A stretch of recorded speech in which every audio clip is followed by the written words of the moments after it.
It's Hogger time!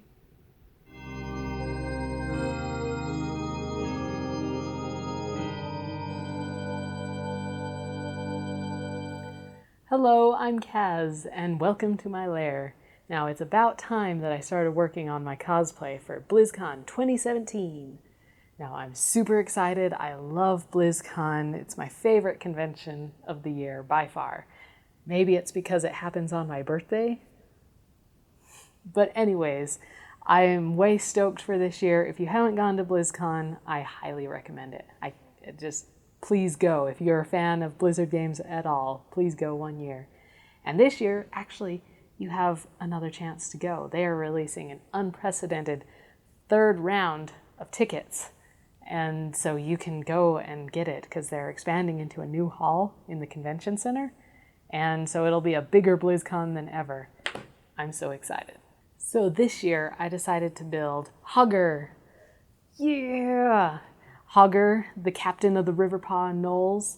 He's actually the first mob, the first elite mob that human characters meet in their World of Warcraft journey. And he's kind of gotten notorious because you get the quest and you're like, oh, it's just another kill quest. I'll go kill it easy. And they underestimate him and get murdered over and over and over again. So I'm really excited to build him. Level 1 raid boss, one of his nicknames. I think it'll be a super fun character. Now, last year I took a break from wearing the cosplay and actually built Greymane for my husband. The year before that, I played as the Gorin character, seen on screen now. And while I loved building it and it was really cool, it was actually a very uncomfortable and heavy costume to wear. It made me exhausted. I could hardly move inside the character, so I couldn't act or play the way I wanted to. I was really discouraged, and it made me not want to wear it a whole lot, so I wore it the least out of any of my cosplays at BlizzCon itself, just because it was so hot and heavy. I don't know. Whew. So I took a break, but now I'm ready to get back into the costume. So I'll be wearing Hogger, and there's some important considerations that I want to take into consideration. I want to have it be easy to wear. And that means being easy to move in. Because what's important to me is being able to really act and get into character inside the costume.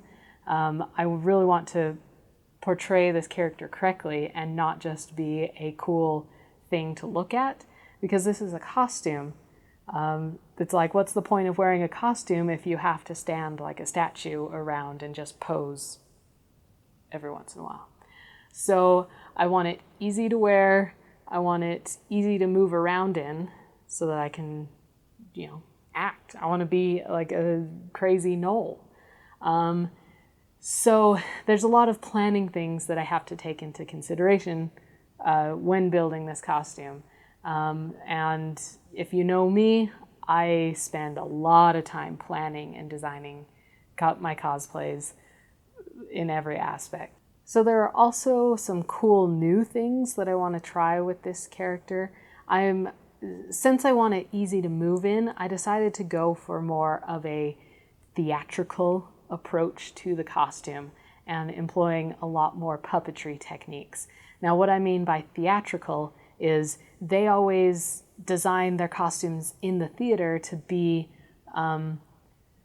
easy for the actor to move around in. They don't want the costume to impede the performance.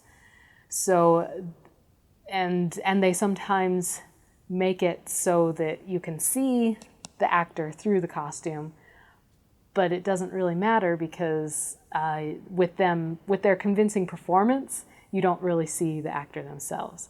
So with that in mind, using puppetry and a theatrical approach, let me show you my design and how I think I'm going to approach this project.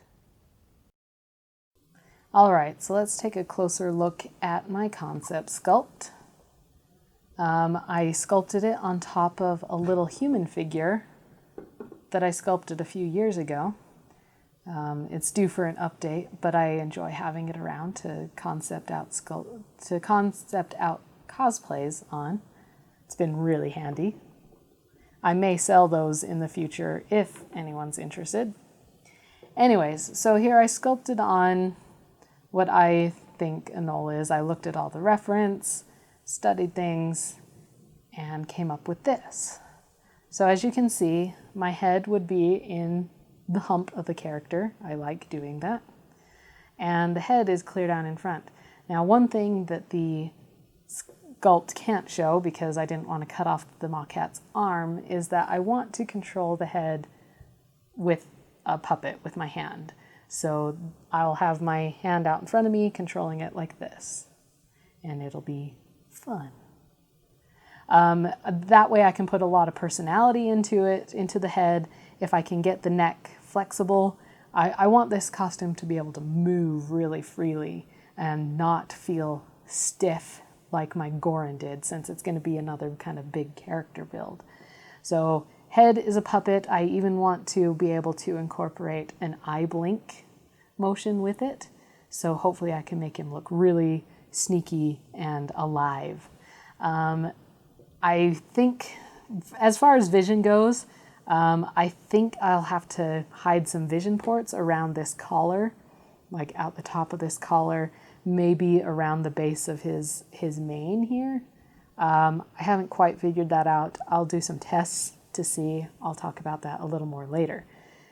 Anyways, now the arm, here's an arm that I've sculpted. So the arm will fit on like this, and you can see my arm will be underneath it, exposed. I'll be holding a rod that'll connect to the wrist of Hogger.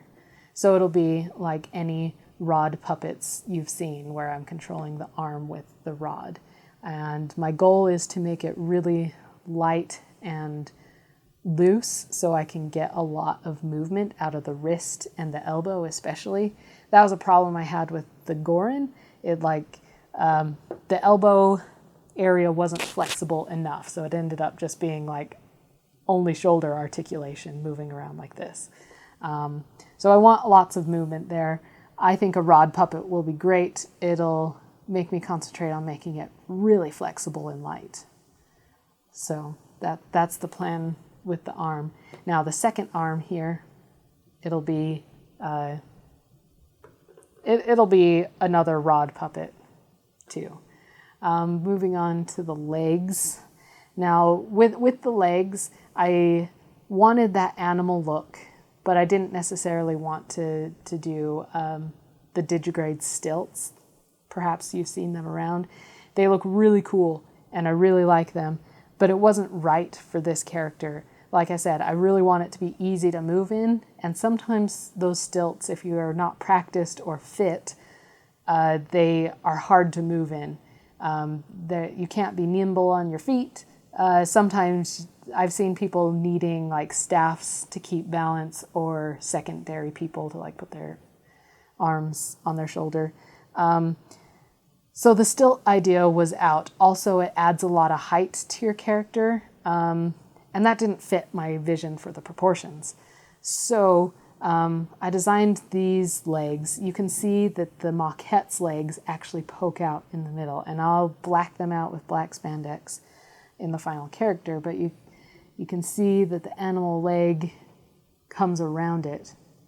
I'm thinking that the points of articulation, I'll just have a connection point at the hip and around the ankle, and, well, maybe the ankle, some sort of elastic tether at least, and then at the foot. You'll see that the feet are separate, but a way I'll connect it. But anyway, I think that will give a lot of motion. Like if I can keep this leg loose and just kind of generally tied to my movement, it'll be my foot that drives the action, and it'll compress and move like a real animal leg, as opposed to maybe like the digigrade padding that you've seen in some fursuits. The illusion kind of breaks when you start walking, because animal legs move a certain way. So I'm hoping that maybe this will solve that. And I'll definitely need to do some tests on that because I've never done it. Back to the exposed legs. Like I said, I'm trying out the theatrical approach. So I'm hoping that I'll be able to move around and be in character well enough that people will gloss over the fact that you can see my arm and my legs. And I opted for that just because I think this will give me the most movement that'll let me hop and run around and be a crazy gnoll like I want to be. So I'm hoping that will work. I've never seen anything like this done, but my sculpt is promising, and I'll be doing some tests on that later to be able to see if any of this will work. So there's my plan. I know there's a ton of new things that I want to try and features that I've never seen done before that I want to see if they work. So my next video will show a garbage bag test of this character. And if you want to figure out what that is, please subscribe and then hit the little bell button below so that you'll be notified when I post that video to see what that is. It'll be exciting. I hope you enjoyed this little preview into my next project. If you want to follow on social media, I'm using the hashtag #WantedHogger to tag all my updates on Twitter, on Facebook, everywhere. That's actually the name of the quest that you get in the game to go kill Hogger. So just a little inside joke there. I hope that you're as excited for this build as I am. Thanks for watching. I'm Kaz, reminding you to embrace your inner beast.